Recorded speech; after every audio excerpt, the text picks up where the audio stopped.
Selamat sore saudara-saudara yang terkasih dalam Yesus Kristus. Kita patut bersyukur kepada Tuhan karena kasih dan penyertaan-Nya kepada kita.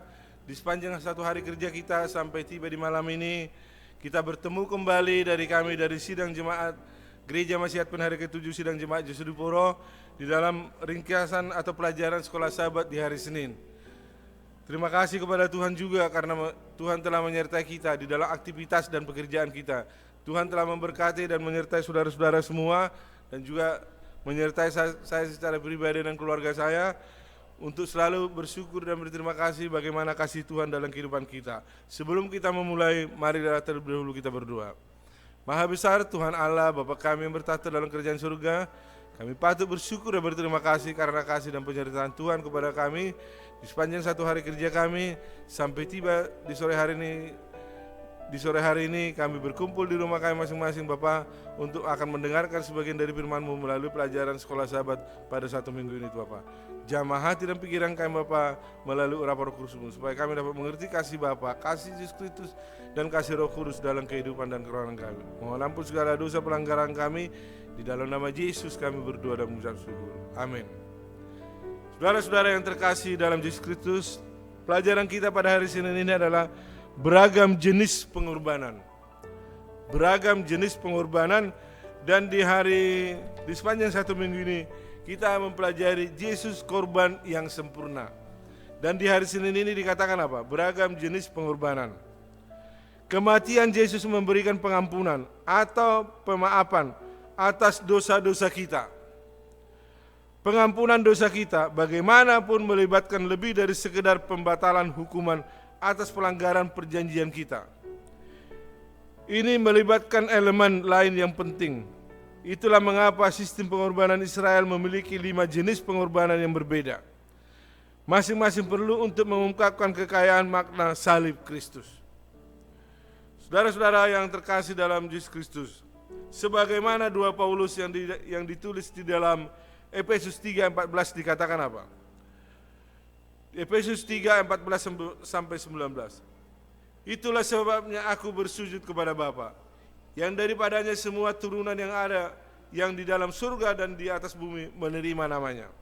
Aku berdoa supaya ia menurut kekayaan kemuliaannya menguatkan dan menumbuhkan kamu oleh rohnya di dalam batinmu, sehingga oleh imanmu Kristus diam di dalam hatimu, dan kamu berakar serta berdasar di dalam kasih. Aku berdoa supaya kamu bersama-sama dengan segala orang kudus dapat memahami betapa lebarnya dan panjangnya dan tingginya dan di dalamnya kasih Kristus, dan dapat mengenal kasih itu sekalipun yang melampaui segala pengetahuan. Aku berdoa supaya kamu dipenuhi di dalam seluruh kepenuhan Allah. Di dalam pelajaran pada saat ini ada beberapa jenis pengorbanan yang berbeda yang ada di bangsa Israel. Yang pertama adalah korban bakaran. Korban bakaran atau persembahan bakaran mengharuskan seluruh hewan dikonsumsi di atas mezbah. Imamat 1. Ini mewakili Yesus yang hidupnya dikonsumsi untuk kita. Penghapusan menuntut komitmen total Yesus kepada kita. Meskipun dia setara dengan Allah, Yesus mengosongkan dirinya sendiri dan mengambil rupa seorang hamba. Filipi 2:5-8. Yang pertama adalah korban bakaran. Apa arti korban bakaran itu? Adalah pengorbanan Yesus Kristus yang digambarkan melalui korban bakaran itu. Dan Yesus memberikan dirinya untuk apa? Untuk menebus kita dari semua kesalahan dan dosa kita. Itulah melambangkan apa? Arti dari korban bakaran. Yang kedua, korban sajian merupakan pemberian syukur atas penyediaan makanan dari Tuhan bagi umatnya.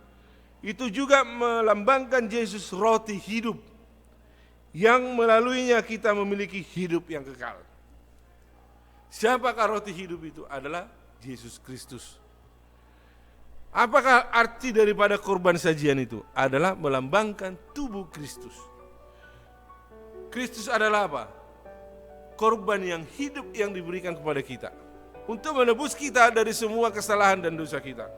Yang ketiga adalah korban penghapus dosa. Menyediakan penebus dosa. Pengorbanan ini menekankan pada peran darah hewan yang mewakili kehidupannya untuk menyediakan penebus dari dosa dan menunjuk pada darah Yesus yang menebus kita dari dosa-dosa kita.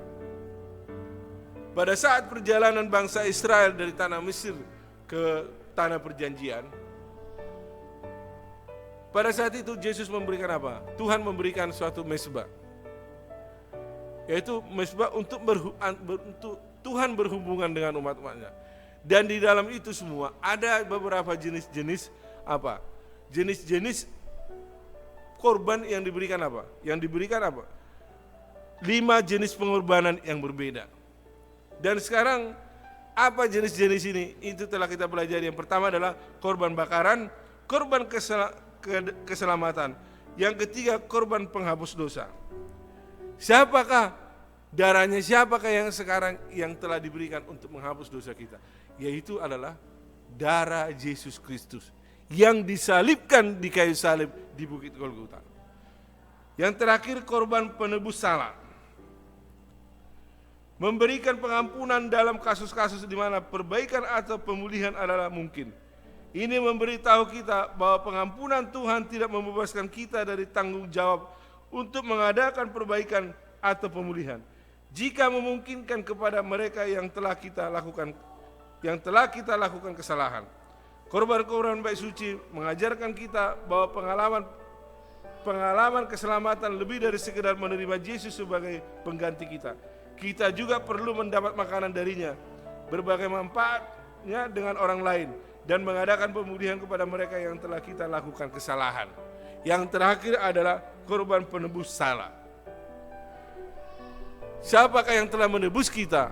Adalah Yesus Kristus sendiri, Putra Allah yang telah mengosongkan dirinya dan mengambil rupa manusia dan rela disalibkan di kayu salib, meneteskan semua darahnya untuk dapat kita merasakan apa?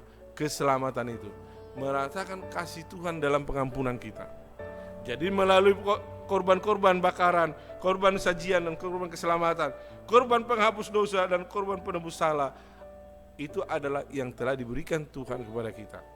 Melalui pelajaran pada saat ini, beragam jenis pengorbanan, marilah kita datang kepada Tuhan untuk minta pengampunan, agar melalui kasih karunia Yesus Kristus, Bapa kita yang di surga dan Roh Kudus, kita dapat merasakan kasih Bapa, kasih Yesus Kristus, kasih Roh Kudus dalam kehidupan dalam karya kita. Melalui pelajaran ini, saya mengucapkan selamat malam kepada kita semua, selamat beristirahat, Tuhan memberkati. Amin.